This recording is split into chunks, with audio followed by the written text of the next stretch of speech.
गाउँघरमा मौरी पालनमा रमाउँदै युवाहरू। नेपालमा मौरी पालन व्यवसायको सम्भावना र अवसर धेरै नै छन्। मौरी पालनबाट वार्षिक लाखौं आम्दानी गर्ने सकिने। आउनुहोस् आज यस्तै एकजना महिला उद्यमी जो वार्षिक लाखौं आम्दानी गरेर थुप्रै किसानहरूलाई रोजगारी दिएकी छिन्, उहाँको बारेमा बनाएको यो रिपोर्ट हेरौं। यदि मौरी पृथ्वीबाट लोप भयो भने मानिसको बाँच्ने समय 4 वर्ष मात्र बाँकी हुनेछ। वैज्ञानिक अल्बर्ट आइन्स्टाइनको यो भनाइबाट मौरीको महत्त्व कति छ भन्ने थाहा हुन्छ। मौरी मानव र प्रकृति बीच अनुपम सम्बन्ध छ। संसारभर 20,000 भन्दा बढी मौरीका प्रजाति छन्। नेपालमा परापूर्वकालदेखि नै परम्परागत रूपमा गरिँदै आएको छ। स्थानीय एपी सेराना जातको घरपालुवा मौरीलाई प्राकृतिक एवं सांस्कृतिक सम्पदाको रूपमा परम्परागत मुडे एवं खोपे घारमा राखी मह उत्पादन गर्ने प्रचलन नेपालका प्राय सबै जिल्लामा पाइन्छ। नेपालमा धेरै किसिमका मौरी पाइन्छन्, जसमध्ये कठ्यौरी, खागे, भीर मौरी, स्थानीय मौरी सेराना मौरी, युरोपियन मौरी मेलिफेरा मौरीले मह सङ्कलन गर्छन्। नेपालमा व्यावसायिक मौरी पालन सन् 1989बाट सुरुवात भए तापनि सन् 1992मा एपिस मेलिफेरा नेपालमा भित्रिएपछि नेपालमा व्यावसायिक मौरी पालन व्यवसायले व्यापकता पाउन थालेको थियो। महको नियमित सेवन स्वास्थ्यका लागि लाभदायक छ। मौरी पालनले कृषि कुल गारस्थे उत्पादन एजीडीपीमा 1% भन्दा कम योगदान पुर्याउने भए तापनि मौरी पालनलाई उच्च मूल्य आम्दानी गर्ने कृषि गतिविधिको रूपमा पहिचान गरिएको छ। नेपालको तराई क्षेत्रमा एपिस मेलिफेरा र पहाडी तथा उच्च पहाडी क्षेत्रमा एपिस सेराना जातको मौरी व्यावसायिक रूपमा पालन गरिन्छ। देशभर करिब 16,500 घर परिवार प्रत्यक्ष रूपमा मौरी पालन व्यवसायमा आबद्ध छन्। नेपालमा समुद्र सतहबाट 70 देखि 4,200 मिटरको उचाइसम्म मह उत्पादन गरिँदै आएको छ। कृषि तथा पशुपक्षी विकास मन्त्रालयको तथ्याङ्क अनुसार प्रति घार 17.85 केजीको औसत राष्ट्रिय मह उत्पादनका दरले नेपालमा आर्थिक वर्ष 2080-81मा 2,45,000 मौरी गोलाबाट 4,308 मेट्रिक टन मह उत्पादन भएको थियो भने प्रति व्यक्ति मह उपभोग 170 ग्राम रहेको छ।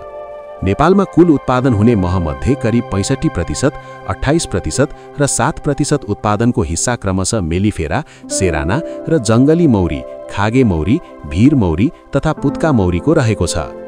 नेपाल जैविक विविधताको धनी राष्ट्र भएकोले यहाँको विद्यमान वन जङ्गल, खेती प्रणाली र चरण क्षमतालाई हेर्दा करिब 10 लाखसम्म मौरी गोला पालन गर्न सकिने र वार्षिक 20,000 मेट्रिक टन भन्दा बढी मह उत्पादन लिन सकिन्छ। विशेषतः झापा, सर्लाही, मकवानपुर, चितवन, धादिङ, नुवाकोट, कास्की, लमजुङ, पाल्पा, दाङ, प्युठान, सुर्खेत जिल्ला मौरी पालनको हिसाबले अगाडि रहेका छन्। प्रदेश अनुसार मौरी पालनको व्यावसायिकता र सम्भावना बोकेका जिल्ला निम्नानुसार छन्। त्यस्तै आज हामी गाउँमै मौरी पालन गरेर 40 जनालाई रोजगारी दिनुभएकी एक महिला उद्यमीसँग कुराकानी गरेका छौं। आउनुहोस् उहाँसँगको संवाद सुनौं। तपाईले यो मौरीको व्यवसाय सुरु गर्नुभएको चाहिँ कति भयो? 10 वर्ष। 10 वर्ष भइसक्यो। हामी चाहिँ मौरी एउटा आयो भने पनि डरले भाग्छौँ कि। तर तपाईँ विगत 10 वर्षदेखि यत्रा विधि मौरी सम्हालेर चाहिँ कसरी बस्नुभएको छ? यो मौरीको व्यवस्थापन खास गर्न तपाईँले देश विदेश मात्र होइन, विश्व जगतले अब तपाईँलाई मौरीवाली भनेर चिन्दो रहेछ क्या। यो कसरी सम्भव भयो? मौरी आमा भनेर प्रख्यात छु है म नेपालदेखि अन्तर्राष्ट्रिय स्तरसम्म होइन। अहिलेसम्म यो मौरी व्यवसायमा लागेको 10 वर्ष भयो। आई थिङ्क अब चाहिँ मलाई मौरी सम्हाल्न भनेको चाहिँ घर परिवार समाज यस्तो सम्हाले जस्तै लाग्छ कि यो किराहरूसँग खेल्ने बानी परेर पनि होला। अर्को कुरा चाहिँ मेरो लाइफ नै के भन्छ यो चेन्ज भयो। यो मौरीमा लाग्न थालेपछि अर्कै खालको खुसी पाउन थालेँ मैले। व्यवसाय भनेको यो रहेछ, वास्तवमा नेपालीले गर्नुपर्ने व्यवसाय यो रहेछ। अब हामीसँग धेरै पुस्तक लगानी हुँदैन होइन, थोरै लगानीमा पनि एकदमै धेरै ठुलो आयस्रोत गर्न सक्ने व्यवसाय चाहिँ यही रहेछ भनेर अनि म यसैमा चाहिँ अहिले एकदम धेरै आफू पनि रमाएको छु, प्लस 30-40 जनालाई रमाउन पनि भयो। निश्चय भने यो चाहिँ हामीले देखेकै छौँ कि म बेला बेलामा यो तपाईँको चाहिँ यो माउन्टेन बी कन्सर्नको भिजिटमा म आफै पनि आउने गर्छु। बेला बेलामा म आफै देखिरहेको हुन्छु तपाईँले कतिलाई आश्रय दिनुभएको छ, कतिलाई रोजगारी दिनुभएको छ भन्ने कुरा।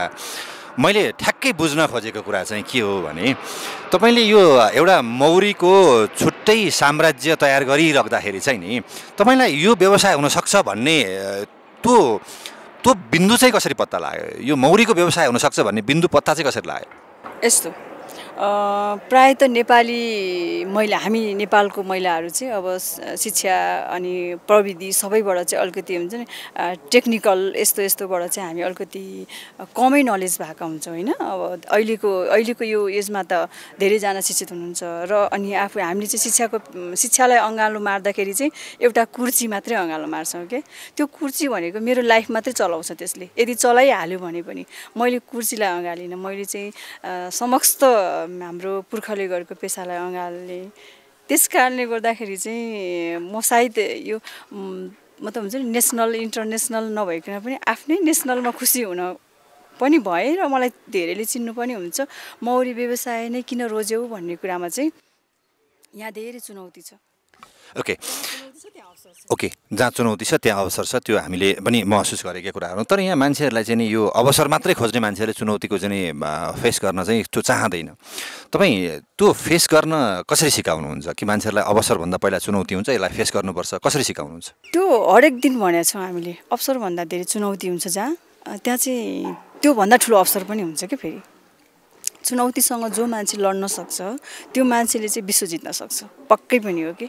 जो मान्छे लड्दै भए पनि म माउन्टेन चढ्छु भने हुन्छ त्यो मान्छेले अवश्य चढेर आएकै हुन्छ होइन। म योसँग लड्न सक्दिनँ, म यत्रो पहाड कसरी चढ्न सक्छु भन्ने मान्छे जहिले नि हारेकै हुन्छ।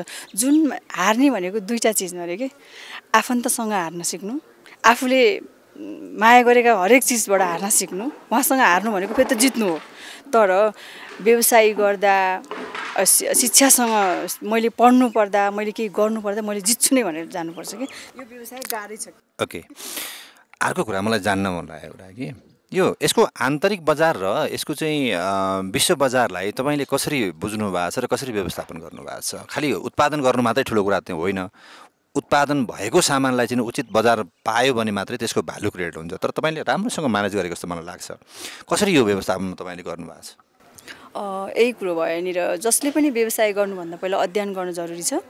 मैले चाहिँ मार्केटको अध्ययन गरेर यो व्यवसायमा लाग्यो हो होइन। यहाँनिर मैले अघि पनि भनिहालेँ चुनौती एकदम छ तर अवसर पनि छ। जुन व्यवसायमा चुनौती छ त्यहाँ अवसर हुन्छ, मैले त्यही भनेर यो व्यवसायमा लागेको हो।